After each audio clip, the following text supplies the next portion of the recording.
Se você realmente se preocupa com vidas negras, assista esse vídeo até o final. Antes, de iniciar este assunto, uma introdução.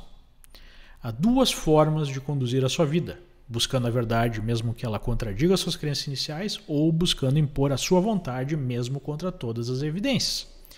A primeira postura é baseada na humildade, na coragem, na responsabilidade. A segunda postura é derivada da inveja e do ressentimento, que gera o desejo de vingança e da imposição da sua visão de mundo sobre os outros, muitas vezes de forma violenta. O que está acontecendo nos Estados Unidos é o que já aconteceu no Brasil e em vários outros países. A busca da imposição de uma visão esquerdista do mundo e baseada no ressentimento. A Revolução Russa produziu a vilificação dos ricos. Quando os ricos foram mortos, sobrou para os kulaks, que seriam a classe média da época, agricultores com um pouco mais de terras e independentes, responsáveis pela produção da maior parte de riqueza do país. Eles eram os culpados, porque tinham mais riqueza. Quando eles foram perseguidos e mortos, boa parte da população padeceu sob a fome. A revolução que prometia igualdade e justiça social trouxe exatamente isso: fome, terror e mortes. Milhões de mortes. Na Alemanha nazista, os perseguidos foram os judeus. Afinal, eles tinham mais, eles eram os culpados. A revolução que prometia fazer justiça aos alemães trouxe desgraça completa a milhões de pessoas, a maior parte deles alemães. E também a milhões de pessoas de outras nacionalidades no desastre chamado Segunda Guerra Mundial. No mundo pós-Segunda Guerra, as democracias representativas ocidentais mostraram a sua superioridade em todos os aspectos. Mesmo assim, mais de meio século demorou para o Muro de Berlim cair, porque o vírus do ressentimento sempre estará presente, pronto a ser utilizado por oportunistas sedentos pelo poder. E uma vez que o totalitarismo se instale, ele é muito difícil de ser destruído. Enquanto as democracias ocidentais floresciam e os proletários estavam aproveitando seus carros novos, suas casas novas, seus utensílios novos, seu conforto, sem nenhum interesse numa revolução, a esquerda buscava novas formas de reativar o ressentimento. Nenhum movimento teve mais sucesso que a Escola de Frankfurt e sua dialética negativa nesse sentido. Toda a prosperidade produzida pelo capitalismo ocidental não passaria de uma farsa, uma forma de afastar o homem do seu destino histórico real. Segundo a tradição hegeliana, apresentada aí no seu formato marxista, a revolução socialista para alcançar a utopia comunista num segundo momento. Esse deveria ser o destino do homem. Não que os frankfurtianos estivessem muito interessados em detalhar como seria essa revolução. Eles estavam mais preocupados em destruir a sociedade ocidental, simplesmente porque esse sempre foi o primeiro passo de uma revolução. Os alvos são claros: a tradição judaico-cristã, a família patriarcal, o livre mercado, além do próprio sistema de justiça derivado dessa tradição religiosa. Como convencer uma sociedade próspera a mudar, a se jogar nessa aventura revolucionária? Explore cada tensão natural existente na estrutura da sociedade, seja ela racial, seja sexual, seja de classe social, seja entre homens e mulheres, ou qualquer outra imaginada, criada. Aí surge, especialmente nos Estados Unidos, uma lavoura farta para os novos socialistas, a tensão racial. Como diriam os soviéticos, os mestres da desinformação, toda mentira para ser utilizada para fins de propaganda política precisa ser baseada num fundo de verdade. É verdade que negros foram escravizados, como quase todos os povos em algum momento da história foram. É verdade que após o fim da escravidão houve forte discriminação racial nos Estados Unidos, mas que passou a ser combatida com muito vigor, a partir da década de 50 e 60, onde nós tivemos aí as reformas das leis que garantiram aí a liberdade, a igualdade de direitos entre os negros e os brancos e todos na sociedade americana, seguindo aí o desejo dos pais fundadores americanos, onde ali foi iniciado o verdadeiro caminho para a liberdade, a justiça e a igualdade na sociedade. É verdade que os negros têm renda inferior aos brancos hoje, mas há brutalidade policial contra negros? A cena de um policial branco com seu joelho sobre o pescoço de um negro é um prato cheio para aqueles que querem transformar ressentimento em revolução e poder. Mas um caso é suficiente para determinar esse padrão? E nesse caso específico do George Floyd, foi revelado meses após sua morte o resultado de uma autópsia, sugerindo que a principal causa da morte foi a overdose por fentanil, encontrada em seu corpo em níveis mortais. O sujeito tinha um histórico de crimes e foi preso enquanto tentava passar uma nota falsa. Claro que isso não justifica a abordagem brutal do policial, que deve ser julgada e eventualmente punida por ela, nos termos da lei. Mas o motivador dessa abordagem foi a cor da pele do sujeito? São 10 milhões de abordagens policiais nos Estados Unidos, todos os anos, resultando em 1.000 mortes, sendo 250 delas de negros. Dessas 1.000 mortes, 19 foram de suspeitos não armados em 2018, segundo o FBI. Dessas, 9 foram de negros desarmados. É um país de 330 milhões de habitantes. São 14% de negros na população que cometem mais de 50% dos crimes violentos. Se normalizar pelo número de crimes, há menos chance de negros serem mortos pela polícia do que brancos. A polícia deve sempre ser cobrada a melhorar suas práticas. Cada morte indevida é uma tragédia. Mas não há a menor evidência estatística de racismo sistêmico no sistema. Um outro caso famoso pode exemplificar o teatro político, a morte de Michael Brown em Ferguson. Foi esse episódio que trouxe o movimento Black Lives Matter para as manchetes. Brown teria sido abordado por um policial branco que teria descarregado sua arma, mesmo com o suspeito gritando o que virou um chavão do movimento. Hands up, don't shoot. Mãos para cima, não atire. Após profunda investigação, ficou claro que o policial era inocente. De fato, ele foi atacado e usou a arma para se defender. Algumas testemunhas que tinham afirmado o contrário foram confrontadas com inconsistências e confessaram a mentira. Todas as evidências materiais corroboraram a versão do policial. Uma segunda investigação federal, a mando do então procurador-geral de Obama, chegou à mesma conclusão. E uma terceira investigação aberta pelo um novo procurador local, um esquerdista radical, não encontrou evidências para reabrir o caso. Em outras palavras, o hands up, don't shoot provavelmente nunca aconteceu. Mas a esquerda não desistiu e utilizou o fato do policial ter sido absolvido como prova da injustiça do sistema criminal americano, mesmo que o caso tenha sido revisado várias vezes por quem tinha todo o interesse político em condenar o policial. Quando você conversa com um esquerdista e mostra essas estatísticas, a resposta é sempre a mesma.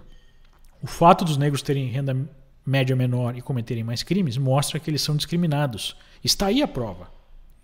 Neste caso, já que os asiáticos têm renda média superior aos brancos dos Estados Unidos, quer dizer que os brancos são discriminados pelos asiáticos? Isso não faz sentido. Falando nisso, o nível de violência policial contra asiáticos é o menor de todos. Seriam eles beneficiados pela polícia ou isso advém do fato de eles cometerem bem menos crimes do que negros e de brancos? Outro dado interessante. 94% de todos os homicídios de negros são cometidos por outros negros. Os mortos pela polícia formam uma pequena fração do universo de negros que perderam a vida em encontros violentos e usualmente ocorrem em condições justificáveis pela polícia. Então, por que a violência é prevalecente na comunidade negra? Após iniciado o caminho pelo fim da discriminação, pelo menos do ponto de vista legal, o Estado americano investiu trilhões de dólares ao longo dos últimos 60 anos em programas sociais para negros. Um desses programas foi especialmente pernicioso. Dava bolsas para mães negras solteiras, incentivando até mesmo que matrimônios fossem desfeitos para que os benefícios fossem recebidos. Essa é uma das causas da situação atual. 3 em cada 4 negros crescem sem a presença do pai. Uma verdadeira tragédia, como o próprio presidente americano Obama já apontou no passado. Há vários estudos que mostram a correlação entre falta de um pai em casa e o comportamento criminal. O percentual de famílias estruturadas aumentou em todas as raças nas últimas décadas, mas não de forma exponencial como ocorreu nas famílias negras. Além disso, foram criados muitos incentivos para que os negros permanecessem dependentes da assistência social, impedindo sua progressão na escala social. Mesmo assim, é preciso trazer um pouco de contexto, especialmente para brasileiros. A renda média de uma família negra americana é de $40 mil por ano. Isso é equivalente a R$220 mil por ano. Não tenho conhecimento de uma renda média maior no mundo para uma comunidade negra.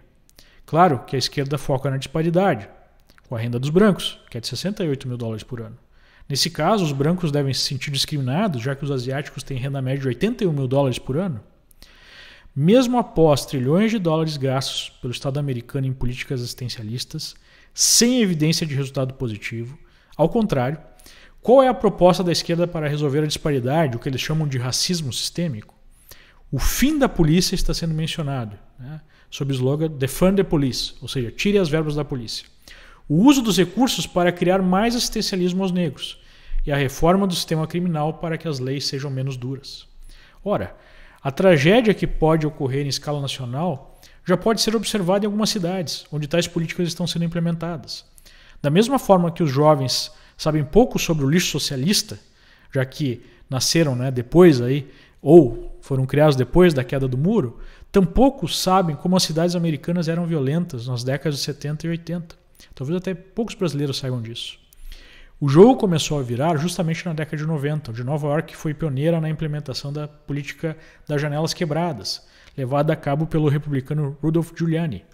A ideia é que a tolerância com o pequeno crime acaba criando uma percepção de terra sem lei, incentivando os criminosos a atuar livremente, cometendo também crimes mais pesados. A polícia passou a fazer uma atuação proativa, atuando especialmente em comunidades carentes, retirando das ruas os elementos que cometiam crimes menores antes que eles passassem a cometer crimes mais sérios. A tolerância zero produziu uma redução dramática na criminalidade, não só em Nova York, mas em outras cidades que copiaram o modelo. Foi um grande sucesso em termos de redução da criminalidade nos Estados Unidos ao longo das décadas seguintes. A partir de 2013, houve uma mudança de rota na criminalidade em geral, voltando a subir, apesar de ainda longe do pico de criminalidade que foi alcançado no início da década de 90. O que puxou os índices para cima foram cidades como Chicago e Baltimore, governada por democratas há décadas, onde a polícia passou a patrulhar menos as ruas e os promotores progressistas, entre aspas, né, passaram a não trazer os crimes mais leves para as cortes. O crescimento de movimentos como Black Lives Matter passou a produzir um incentivo para que policiais parassem a abordagem proativa com medo de repercussão de eventuais conflitos com suspeitos. Os suspeitos, por sua vez, se sentiram mais empoderados para resistir à prisão, tratando os policiais como opressores ilegítimos, aumentando o risco de encontros mortais. A diminuição do patrulhamento da comunidade negra levou ao aumento geral do crime nesses locais, com uma frequência maior de guerra entre gangues. Negócios locais dessas comunidades são desencorajados no ambiente de falta de segurança, gerando então um ciclo negativo nessas comunidades. Em outras palavras, as maiores vítimas dessas políticas são exatamente moradores negros dessas áreas mais pobres, pelo menos aqueles que são cidadãos honestos e trabalhadores, ou seja, a sua esmagadora maioria. Os únicos beneficiados são os criminosos. No Brasil, nós já sabemos muito bem disso, pois depois de décadas da aplicação do garantismo penal, o que vemos é uma sociedade controlada pelo crime, onde as maiores vítimas são exatamente os negros, que formam a maior parte da população em comunidades pobres. Tudo isso fica muito claro no último caso que trouxe mais conflito às ruas do país. Jacob Blake foi alvejado pelas costas durante uma abordagem policial. Mais um negro assassinado pela polícia, disse um ativista do Black Lives Matter. Seria mais uma prova desse racismo sistêmico da polícia. O que teve pouco espaço na mídia foi o motivo da polícia ter sido chamada até o local, uma comunidade predominantemente negra em Kenosha, Wisconsin. Uma ex-namorada de Jacob, que foi abusada sexualmente por ele na frente do filho, meses atrás, ligou para o 911 buscando ajuda, já que ele estava desrespeitando uma ordem judicial para não chegar perto dela.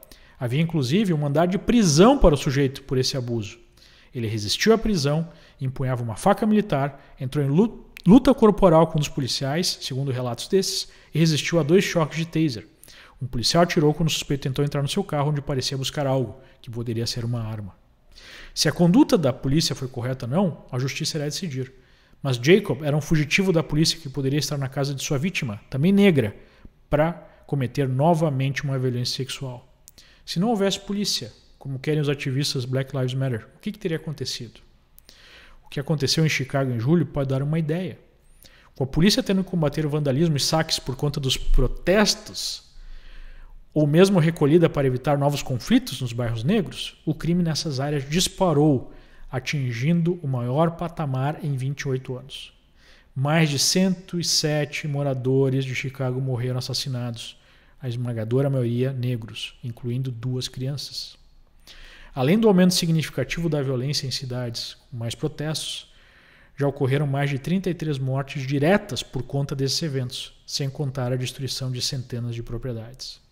Se você se importa com vidas negras, deveria ser completamente contra esse tipo de baderna e a favor do trabalho policial, buscando coibir excessos, não acabando com a polícia e com o sistema criminal.